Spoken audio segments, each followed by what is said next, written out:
সেটা হচ্ছে যে মাইলেজ প্রবলেম। তো ভাই মাইলেজ প্রবলেমের so hey you what's up guys, it's Mister Doctor and welcome to my channel. সো তোমাদের জন্য আজকে নতুন একটা ভিডিও, সেটা হচ্ছে যে আজকে আমি জিপিএক্সের এ থেকে জেড যতটুকু আছে সম্পূর্ণ ব্যাপারটা ডিসক্রাইব করব।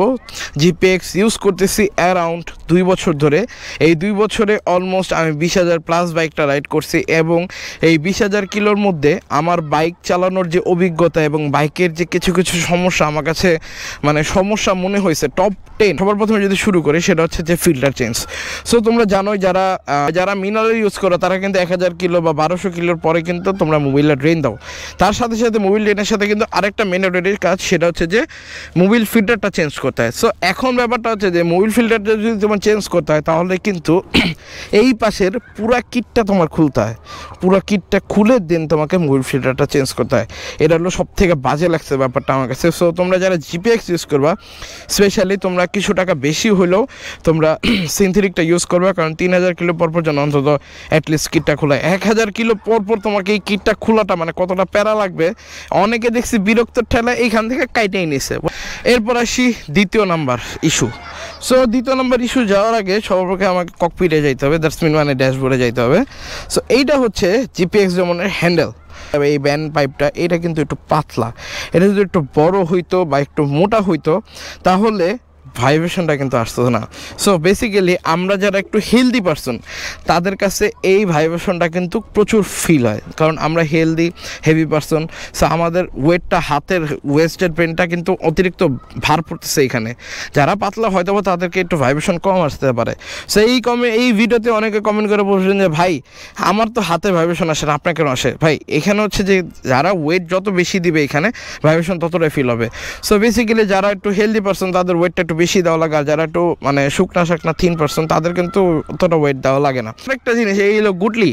এই গুটলির কালার ভাই তোমার 2000 কিলোর পরে এই গুটলির কালার থাকবে না। গুটলির কালার ডাইরেক্ট এরকম সাদা মিটা উঠে যাবে, দ্যাটস মিন এই রংটা উঠে যাবে। এই জিনিসটা অন্যান্য বাইকে আমি এরকমভাবে খেয়াল করি নাই, তবে এটা যদি একটু বেটার একটা গুটলি দিত। গুটলি দেওয়ার কারণ আছে ভাইব্রেশনের মানে জিনিসের গ্রিপটা ছোট করার জন্য, গ্রিপটাকে ইজি করার জন্য একে যে ইউজ করছে ছোট, তার এই ছোট ইউজ করতে গিয়ে হয়ে গেছে ভাইব্রেশন।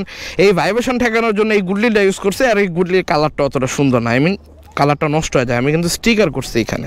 তো এরপরে যদি আসি সেটা হচ্ছে হেডলাইটের ইস্যু। সো বেসিক্যালি হচ্ছে যে জিপিএক্সের তোমরা জানো যে হাইওয়েতে স্পেশালি আমরা রাইড করে থাকি, স্পোর্টস ক্যাটাগরির বাইকে কিন্তু হাইওয়েতে ম্যাক্সিমাম রাইড করা হয়। এইখানে যে হেডলাইটটা আছে ভাই যথেষ্ট পরিমাণে ভালো ইন সিটিতে, বাট তুমি যখন বড় একটা রোডে যাবা এই লাইট তোমাকে যথেষ্ট পরিমাণে ব্যাকআপ দিবে না, কারণ সেটা হচ্ছে যে এরা লাইট খুবই লো। ঠিক আছে লাইট পারফেক্টলি ওকে, বাট এই লাইটের শেপ অনুযায়ী লাইটটা যদি একটু বাল্কি হইতো তাহলে এই লাইটটা পারফেক্ট ছিল। বাট যেহেতু এই লাইটটা একবারে ছোটো স্মল সাইজে করছে, আপ ডাউনটা দেখো তোমরা, এই নিচেরটা ছোটো উপরেরটা একটু বড়। তো এইটার কারণে দেখা যায় যে হাইওয়েতে যায় তোমার প্রচুর একটা পেনের শিকার হইতে হয়, কারণ বড় বড় লাইট যখন তোমার সামনে চোখে পড়বে তখন তোমার এই বাইকের লাইট তোমাকে কোনো সাপোর্টই দিবে না। সো তখন তুমি ইজিলি একটা মানে রিস্কের মধ্যে থাকো। সো এর জন্য তারা কি করে সবসময় এখানে ফগ ইউজ করে বা এখানে ছোটোখাটো ফগ ইউজ করে ইনস্টল করে। এরপরে আসি সব থেকে বড় খরচ করার, মানে এই 20,000 কিলোর মধ্যে সবচেয়ে বড় খরচ করা আমার একটা জিনিস, সেটা হচ্ছে change pocket change. So basically জিপিএক্সের সাথে যে স্টক যে চেঞ্জ পকেটটা আসে এটা মোটেও অতটা সুবিধার না। এখানে আমি জমসাইয়ের চেঞ্জ পকেট ইউজ করছি, যেটার প্রাইস অলমোস্ট 7,000 টাকার মতন পড়ছে আমার টোটালে লাগানো কষ্ট সহ। সো এই যে 7,000 টাকা খরচা করছে এটা হচ্ছে আমার সর্বোচ্চ খরচা গেছে, এটা হচ্ছে চেঞ্জ পকেটের জন্য খরচা গেছে। আর স্টক যে চেঞ্জ পকেটটা থাকে ওটার অ্যাকচুয়ালি যে এই যে স্পকেটগুলো, পিছনের স্পকেট সামনের স্পকেটগুলো অতটা কোয়ালিটিফুল লাগে না। জমথায়েরটা আমার স্পেশালি কোয়ালিটিফুল লাগছে। আর জমথায়ের আর হচ্ছে মানে স্টক যে চেঞ্জ পকেট এটার প্রাইস সিমিলার। সো তোমরা 20,000 কিলো হইলে মোটামুটি একটা চেঞ্জ পকেটের কিন্তু মেয়াদ থাকে 15,000 কিলো সামথিং। আর কেউ টিকাইতে পারে 20,000 25,000 কিলো টিকাইতে পারে, সেটা তাদের রাইডিং স্টাইলের উপর ডিপেন্ড। বাট কেউ যদি একটু হার্ডলি পারফরমেন্স চায় তাহলে 4 চেঞ্জ পকেট মাস্ট বি 15,000 থেকে 20,000 কিলোর ভিতরেই তার চেঞ্জ পকেট বাতিল হয়ে যাবে। এবং চেঞ্জ পকেট চেঞ্জ করতে গেলে আমি সাজেস্ট করবো যে তোমরা স্টকের থেকে জমথাইটা লাগাতে পারো। জমথাইটা দেখতেও লুকও সুন্দর এবং এটা মোটামুটি একটা স্ট্যান্ডার্ডের মধ্যে পড়ে, এবং তোমার স্পিডিং, টপ স্পিডিং এবং হচ্ছে টর্ক এগুলো সব কিছু তোমার ইনক্রিজ করে দিবে। এবং জিপিএক্সের সর্বোচ্চ খরচা করার মধ্যে একটা এটাই হচ্ছে যে চেন স্পকেটটা আমি সর্বোচ্চ টাকা দিয়ে খরচা করছি, দ্যাটস মিন এটাই আমার সর্বোচ্চ খরচ।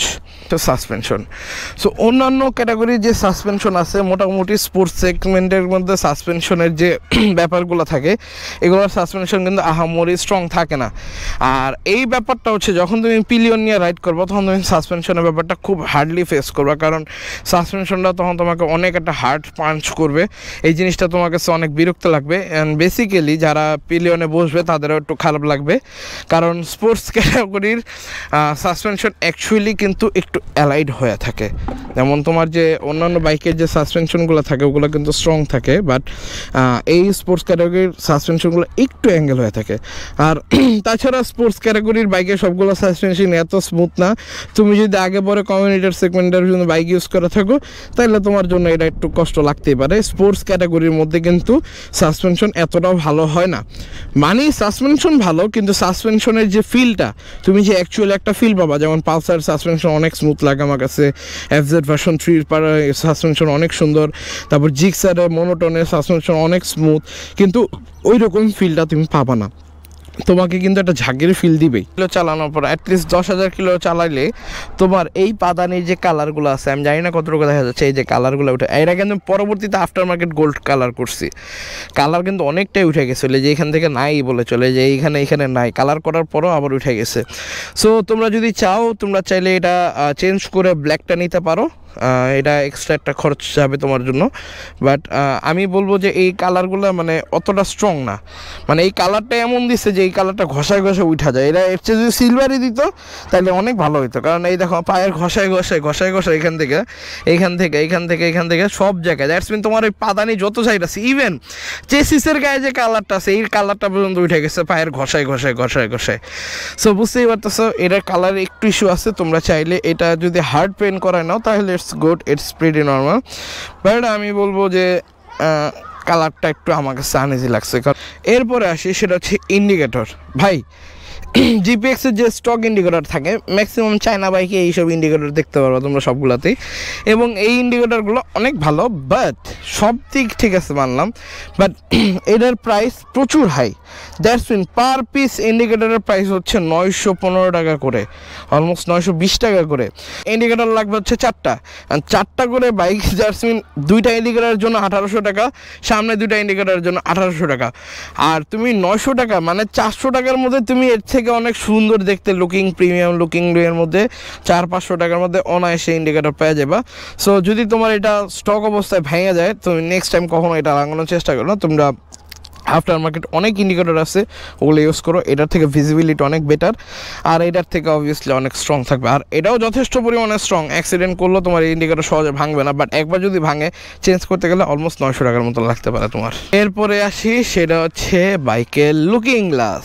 দ্যাটস মিন দেখো আমি আমার বাইকের লুকিং গ্লাস লাগাইছি 2টা। এখন ব্যাপারটা হচ্ছে যে অবভিয়াসলি আমার লুকিং গ্লাস ভাঙছে দেখে আমি লুকিং গ্লাস লাগাইছি, এটা জানা কথা। অ্যান্ড এই লুকিং গ্লাস ভাঙার কারণটা হচ্ছে যে জিপিএক্সের যে স্টক যে লুকিং গ্লাসগুলো দেয় ওগুলার যে ডান্ডা থাকে, দ্যাটস মিন এই জিনিসগুলো মানে স্ট্যান্ড বলো ডান্ডা বলো যা বলো, আমার মাথায় এখন ধরতেছে না, ওইটাই বলতেছি, যা থাকে ওইটা খুবই স্ট্রং, বাট এটার সাথে যে জয়েন্ট থাকে অ্যাকচুয়াল যেটার সাথে যে জয়েন্ট থাকে ওইটার জয়েন্টে প্লাস্টিক থাকে। সো দেখা যায় একটু ঘষা বা একটু হার্ডলি বাড়ি খেলেই দেখবা ধূপ করে ভেঙে গেছে, ধূপ করে ছুটে গেছে। সো ওই জিনিসটা আমার কাছে মোটেও ভালো লাগে না। এত ভালো একটা বাইকের মধ্যে একটু প্রিমিয়াম ক্যাটাগরির যদি দিত লুকিং গ্লাসগুলো তাহলে আমার কাছে স্পেশালি অনেক ভালো লাগতো। সো যদিও কোম্পানি অনেক কস্ট কাটিং করে থাকে, সো এই কস্ট কাটিংয়ের মধ্যে লুকিং গ্লাসও মনে হয় পড়ছে, দ্যাটস হচ্ছে লুকিং গ্লাসটা এতটা প্রিমিয়াম দেয় নাই। তবে আমি after market looking glass use করছি, সেটা হচ্ছে যে নাম ভুলে গেছি এটার কী জানি বলে, কিন্তু এখন আমার ভিজিবিলিটি তো দরকার, তার জন্য আমি ছোট হচ্ছে গোল এই গ্লাসগুলো লাগাই নিছি, এটারও নাম ভুলে গেছি ভাই, আমি এত কিছু লাগে কিন্তু নাম মনে থাকে না। যাই হোক এই প্রোডাক্টগুলো লাগাইছি, অ্যাটলিস্ট 70% ওয়ার্ক করে আমাকে লুকিং গ্লাসের হিসেবে। সো 100% করে না, আমি সাজেস্ট করবো না কখনো এটা লাগাও, আমি সাজেস্ট করবো অরিজিনালটাই লাগাও, বাট আমি বলবো যে এটা মাত্র হচ্ছে যে 70% কাজ দেবে যদি তুমি ভালো মতন ইউজ করতে পারো। এটার যে স্টক হর্ন ভাই, এটা আমার কাছে অটোর চেয়েও খারাপ লাগে। আমার রিসেন্টলি আমার যে আগের হর্নটা ওইটা নষ্ট হয়ে গেছে, এটার হর্ন হই না হাইশো না কেউ, বাহ দ্যাটস মিন একটা অটোর হর্নও এর থেকে অনেক বেটার থাকে। আসলে ব্যাপারটা হচ্ছে কি, বাংলাদেশে হচ্ছে যে পলিউশন সিটিদের মধ্যে একটা অন্যতম। সো ওই হিসেবে বাংলাদেশের জন্য এই হর্নটা মোটেও ক্যাপেবল না। বাট ইউরোপিয়ান স্ট্যান্ডার্ডের যে হর্নগুলো থাকে, যেহেতু বাইকগুলো ইউরোপিয়ান স্ট্যান্ডার্ডের বাইক, সো ওই হিসেবে তোমার এই বাইকের হর্ন কিন্তু ইউরোপিয়ান স্ট্যান্ডার্ডে হর্ন ইউজ করছে তারা। সো তারা তো আর স্পেশালি যায় না যে বাংলাদেশের জন্য হর্ন চেঞ্জ হবে, এত কিছু করে না, কস্ট কাটিং করে তার ইউরোপিয়ান স্ট্যান্ডার্ডে হর্ন লাগাই দিছে। সো এইটা মানা যায়। বাট এটা যদি আরেকটু, যেমন R15-এরটা দেখো তুমি, R15-এর হর্নটা কিন্তু অনেক স্ট্রং এবং ভালো লাগে, মানে তোমার আর লাগে না এক্সট্রা, বাংলাদেশের জন্য পারফেক্ট ওই হর্নটা। তো এইটা যেমন তোমার আফটার মার্কেট হর্ন ইউজ করতে হয়, তো আফটার মার্কেট একটা ভালো একটা হর্ন ইউজ করতে গেলে অ্যাটলিস্ট টিট এবং পপের মধ্যে বোথ 2000 টাকার মধ্যে যদি ভালো হর্ন ইউজ করে তাহলে মোটামুটি অনেক দিন লং লাস্টিং করে এবং হর্নের আওয়াজ ভালো, কানে কম লাগে। সেটা হচ্ছে যে মাইলেজ প্রবলেম। তো ভাই মাইলেজ প্রবলেমের ব্যাপারটা যদি বলি, আমি মোটামুটি যেসব এরিয়াতে বাইক চালাই আমার এই সিটিতে, আমি মোটামুটি এই সিটিতে হাইয়েস্টলি মাইলেজ পাইছি ইন সিটিতে 38.8, দ্যাটস মিন 39-এর মতন আমি পাইছি ইন সিটিতে। এখন আমি জানি না, অনেকে বলবে ভাই আমি তো 24 বাই 25 বাই 30 বাই, স্পেশালি 2 ভেলভেটটায়, দ্যাটস মিন GR 165 GR যেটা আর কি, GRR-এরটা আমি বলতে পারি না, ওটা মেবি একটু মাইলেজ ইস্যু আছে খুব হোপফুলি। তো এইটা আমি সিটিতে হাইয়েস্টলি পাইছি 38.8। ভাই তুমি যদি একদম ইজিলি একটা কথা বলে দিই, হাই আরপিএমে যদি বাইক রাইড করতে পারো তোমার মাইলেজ কমবে, লো আরপিএমে বাইকটাকে খুব হার্ডলি প্রেস করবা, হার্ডলি টানাটানি করবা, বাইকের মাইলেজ ড্রপ করবে। দ্যাটস মিন বাইকে যত প্রেশার দিবা তত মাইলেজ ড্রপ করবে, বাইকে যত প্রেশার কম দিবা তত মাইলেজ বাড়বে। আর হাইওয়েতে আমি হাইয়েস্টলি পাইছি 44.6, অ্যাভারেজে ধরলাম 45 পাইছি। তো ইন সিটিতে 40-এর কাছাকাছি যাবে, যদি চেষ্টা করতাম তাহলে যেতাম, কিন্তু আমি মানে অ্যাজ ইউজুয়াল রাইড করছি, আমি আমার নিজের মতন না, মানে নর্মালি যেমনি রাইড করা লাগে ওইভাবেই রাইড করছি। সো ওইভাবে আমি 38 পাইছি, দ্যাটস মিন আমি ইন সিটিতে 40-এর মতনই ধরলাম, আর হাইওয়েতে তুমি 45+ পাবা। সো এত বড় একটা বাল্কি বাইকে তোমার 40 থেকে 45 পর্যন্ত মাইলেজ পাওয়াটা কিন্তু খুব খারাপ না। এখন যদি তোমাদের কোনো মানে এক্সট্রা ক্লেম থাকে যে না ভাই এত কিছু আমি ভালো রাইড করি কিন্তু তারপর আমি মাইলেজ কম পাচ্ছি, তাহলে তুমি অবভিয়াসলি সার্ভিস সেন্টারে নিয়ে যাও, সার্ভিস সেন্টারে যে কথাবার্তা বলো, দেন তারা হয়তো প্রবলেমটা সলভ করে দিতে পারে। সো এটা তো আপ টু ইউ।